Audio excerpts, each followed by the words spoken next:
Hello साथियों, आज की इस वीडियो में हम पढ़ने वाले हैं आयत यानी रेक्टेंगल। आयत की परिभाषा, आयत से संबंधित अन्य तथ्य तथा आयत से संबंधित जो भी क्वेश्चन वनडे एग्जाम में पूछे जा रहे हैं, इन सभी सवालों को आज की इस वीडियो में हम कवर करने वाले हैं। तो यहाँ पे आप देखेंगे कि एक आयत का फिगर बना हुआ है, आयत ABCD, जिसकी लंबाई को L से डिनोट किया गया है तथा चौड़ाई को स्मॉल b से और विकर्ण को स्मॉल d से डोनेट किया गया है यानी दर्शाया गया है। यहाँ पे साइड में देखेंगे लंबाई बराबर L मतलब होता है लेंथ यानी लंबाई, चौड़ाई D मतलब ब्रेथ, विकर्ण D यानी डायगोनल, परिमाप P यानी पेरीमीटर तथा क्षेत्रफल A यानी एरिया। परिभाषा की बात करें तो चार भुजाओं की ऐसी बंद आकृति जिसके सम्मुख भुजाओं की लंबाई समान तथा प्रत्येक अंतःकोणों का मान 90 डिग्री होता है, आयत कहलाता है। यानी कि देखेंगे कि ABCD एक बंद आकृति है जिसकी सम्मुख भुजा यानी सम्मुख भुजा का मतलब होता है कि सामने की भुजा यानी आमने सामने की भुजा। AB की सम्मुख भुजा DC तथा AD की सम्मुख भुजा BC हो जाएगी। इसकी ये दोनों भुजाएं आपस में बराबर होंगी तथा ये दोनों भुजाएं आपस में बराबर होंगी। ये डायगोनल विकर्ण होता है, ठीक है।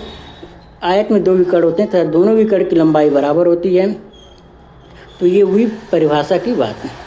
अब देखते हैं कि आयत से संबंधित 3 सूत्र होते हैं जो आयत से संबंधित सभी सवालों को हल करने में सहायक होते हैं। उन सूत्रों को देख लेते हैं, उन फार्मूलों को देख लेते हैं। तो पहला सूत्र है हमारा है A नंबर, आयत का परिमाप। परिमाप क्या होता है साथियों कि सभी साइड के जो भुजा होती हैं उनका अगर योग कर लेते हैं, जोड़ लेते हैं उन सभी को, तो हमारा परिमाप निकल के आता है। जैसे AB + BC + CD + DA, इन सभी को जोड़ ले तो ये हमारा परिमाप निकल के आ जाता है। तो वही है कि चारों भुजाओं का योग क्या होता है, परिमाप होता है। या इसको ऐसे लिख देते हैं कि 2 ब्रैकेट में लंबाई प्लस चौड़ाई, यानी लंबाई चौड़ाई को जोड़ के हम 2 से मल्टीप्लाई कर दें तो हमारा परिमाप निकल के आ जाता है। इसी को शॉर्टकट में लिख देते हैं 2 × ब्रैकेट में L + B यानी लेंथ प्लस ब्रेथ यानी लंबाई प्लस चौड़ाई मल्टीप्लाई 2, ये निकल के हमारा आता है परिमाप। दूसरा फार्मूला देखते हैं। दूसरा फार्मूला है आयत का क्षेत्रफल।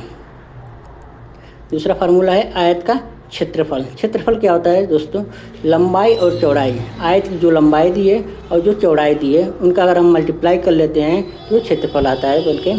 और तीसरा फार्मूला है आयत का विकर्ण।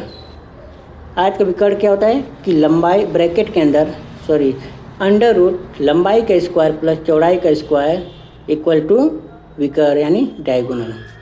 इसको ऐसे लिख देते हैं शॉर्टकट में √L² + B²। इस फार्मूले को आप कहीं ना कहीं देखे होंगे, इसको बोलते हैं पाइथागोरस प्रमेय।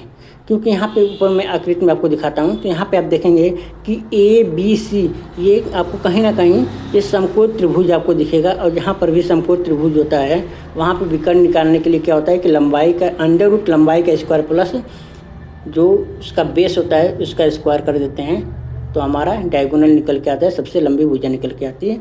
वहीं से ये फार्मूला हमारा बना है डायगोनल का, विकर्ण का, लंबाई का स्क्वायर प्लस चौड़ाई का स्क्वायर √ तो अब चलिए देखते हैं इससे संबंधित जो सवाल बनते हैं उसको देख लेते हैं। तो यहाँ पे पहला सवाल हमारा है कि एक आयत की लंबाई 12 सेंटीमीटर तथा चौड़ाई 7 सेंटीमीटर है, तो आयत का परिमाप। तो पहला क्वेश्चन हमारा पहले फार्मूले पे बेस्ड है, परिमाप पूछा गया है। तो आयत का परिमाप क्या होता है, आयत का परिमाप बराबर हो जाता है आयत का परिमाप चारों भुजाओं का योग। क्या होता है, चारों भुजाओं का योग। या इसको ऐसे लिख सकते हैं 2 ब्रैकेट में लंबाई प्लस चौड़ाई, लंबाई प्लस चौड़ाई। तो 2 ब्रैकेट में लंबाई कितना दिया है क्वेश्चन में, 12 सेंटीमीटर दिया है। चौड़ाई कितनी दी है, 7 सेंटीमीटर दिया है। दोनों को जोड़ लेते हैं तो 12 × 7 = 19 हो जाता है। और यहाँ पे 2 है, 2 यहाँ पे कोई सिंबल नहीं है, इंटू का सिंबल है तो मल्टीप्लाई हो जाता है, यानी कि हो जाता है 19 दूना 38 सेंटीमीटर।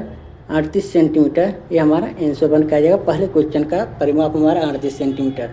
दूसरा सवाल देखते हैं। दूसरा सवाल है एक आयत की लंबाई 12 सेंटीमीटर, एक आयत की लंबाई 12 सेंटीमीटर तथा चौड़ाई 7 सेंटीमीटर है, तो आयत का क्षेत्रफल। देखिए दोस्तों, यहाँ पे मैंने वैल्यू को, जो वैल्यू है उसको मैंने सेम रखने की कोशिश की है जिससे कि आपको ज़्यादा कन्फ्यूजन ना हो और क्वेश्चन आसानी से समझ में आ जाए।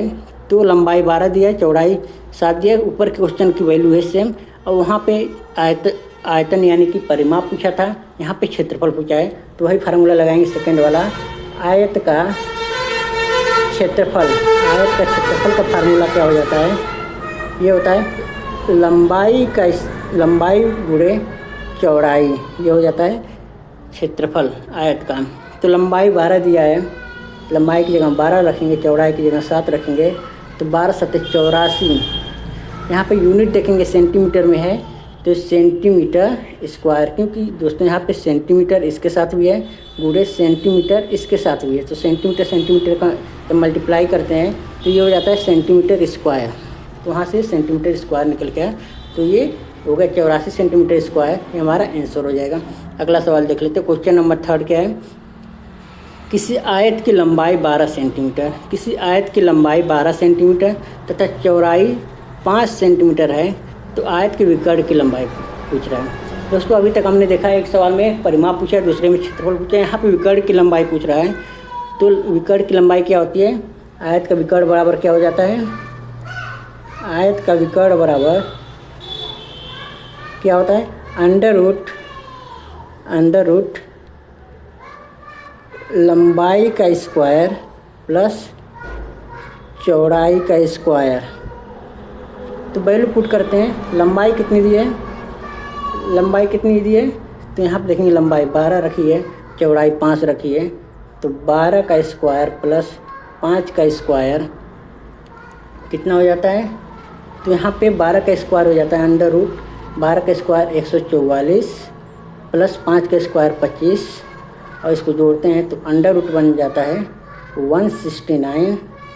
और इसको इस तरह भी लिख सकते हैं, अंडर रूट तोड़ेंगे तो 13 गुणे 13, यानी कि कुछ इस तरह लिख सकते हैं, अंडर रूट 13 का स्क्वायर। 2 बार है तो स्क्वायर कर देंगे, इस स्क्वायर से ये कहानी ख़त्म हो जाएगी और आंसर हमारा बनेगा 13 सेंटीमीटर। ये हमारा जो भी होगा आयत के विकर्ण की लंबाई आ जाएगी हमारे 13 सेंटीमीटर आयत के विकर्ण की लंबाई निकल के आ गई। अगला सवाल देखते हैं। Question number 4। क्वेश्चन नंबर 4 है, किसी आयत का परिमाप 70 मीटर है तथा उसकी लंबाई 25 मीटर है, तो आयत की चौड़ाई ज्ञात कीजिए। तो क्या पूछा है यहाँ पे? लंबाई परिमाप दिया है, लंबाई दिया है, चौड़ाई पूछा है, तो वही फार्मूला लगाएंगे आयत के परिमाप का। आयत का परिमाप बराबर क्या होता है?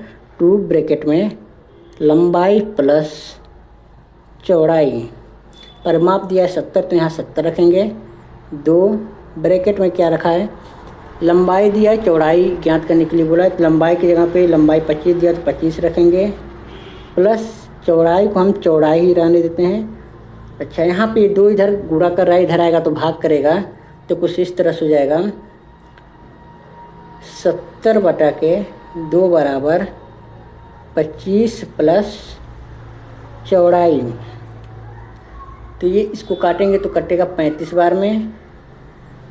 अब इसको हम 25 को दूसरी तरफ भेजते हैं, पक्षांतर करते हैं तथा तो इसको इस साइड और बाकी को इस साइड ले जाते हैं, तो चौड़ाई बराबर क्या निकल के आती है?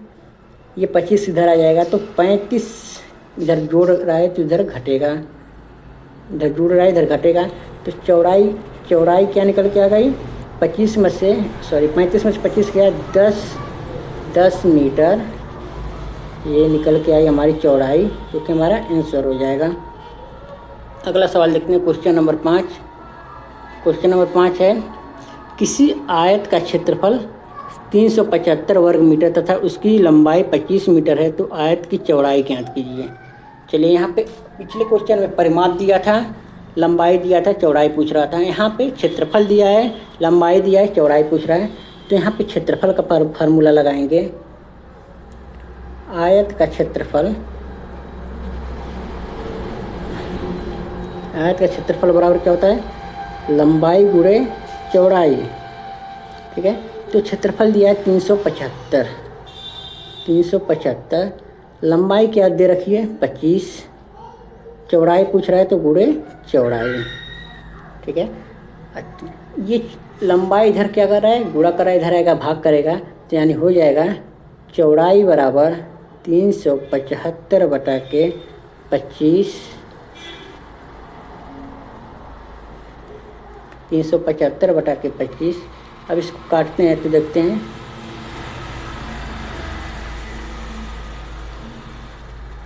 25 एकम 25, बचा कितना 12 बच गया, 12 हो गया 125, तो 25 25 125 यानी 15, चौड़ाई कितनी निकल के आ गई, चौड़ाई निकल के आ गई हमारी 15 मीटर, 15 मीटर हमारी चौड़ाई निकल के आई, क्योंकि हमारा आंसर हो जाएगा 15 मीटर। लास्ट क्वेश्चन देखते हैं, इस वीडियो का लास्ट क्वेश्चन, क्वेश्चन नंबर 6। क्या पूछ रहा है, किसी आयत का परिमाप 70 मीटर है, परिमाप 70 मीटर तथा लंबाई 25 मीटर है, तो आयत का क्षेत्रफल पूछ रहा है। तो सबसे पहले तो हमें क्षेत्रफल निकालने के लिए लंबाई और चौड़ाई की ज़रूरत होगी, लेकिन यहाँ पे सिर्फ हमें लंबाई दिया है और चौड़ाई की जगह हमें परिमाप दे रखा है, तो हम इस परिमाप से पहले चौड़ाई निकालते हैं, फिर उसके बाद हम क्षेत्रफल निकालेंगे। तो आयत का परिमाप बराबर क्या हो जाता है, 2 ब्रैकेट में लंबाई प्लस चौड़ाई। परिमाप यहाँ पे देखेंगे 70 दिया है, तो परिमाप यहाँ 70 रखेंगे, 2 रखेंगे, लंबाई यहाँ पे दिया है 25, तो 25 रखेंगे, प्लस चौड़ाई की जगह हम चौड़ाई रखते हैं। 2 इधर गुणा कर रहा है, इधर आएगा तो भाग करेगा, तो सीधा हम यहाँ पे काट देते हैं, तो 35 बार में कट जाता है। यानी कि इसको लिख सकते हैं कि 35 बराबर 25 प्लस चौड़ाई, 25 इधर प्लस से इधर भेजेंगे तो माइनस हो जाएगा, यानी चौड़ाई बराबर 35 माइनस 25 बराबर 10 मीटर, ये हमारी चौड़ाई निकल के आ गई। हमसे पूछा क्या है, क्षेत्रफल पूछा है, तो अब हम यहाँ फार्मूला लगाएंगे क्षेत्रफल का, यहाँ पे हम फार्मूला लगाएंगे क्षेत्रफल का। आयत का क्षेत्रफल बराबर क्या होता है, लंबाई गुणे चौड़ाई। लंबाई क्वेश्चन में यहाँ पे दे रखा है 25 मीटर, तो इसको हम 25 कर लेते हैं, गुणे चौड़ाई यहाँ पे अभी निकल के आई हमारा 10 मीटर, तो 10 मीटर, तो जब लंबाई चौड़ाई का गुणा करेंगे, अच्छा यहाँ पे मीटर कर लेते हैं, यहाँ पर भी मीटर कर लेते हैं, तो 25 में 10 का मल्टीप्लाई करेंगे 250, और मीटर मीटर का स्क्वायर मल्टीप्लाई होके मीटर स्क्वायर हो जाएगा, जो कि हमारा आंसर हो जाएगा 250 मीटर स्क्वायर। तो साथियों, इसी तरह के सवाल हमारा आयत से पूछे जा रहे हैं पूछे गए हैं अभी तक, जिनको हम बहुत अच्छी तरह से इस वीडियो में देखे हैं, सीखे हैं। अगली वीडियो में मिलेंगे अगले टॉपिक के साथ, तब तक के लिए टेक केयर, जय हिंद।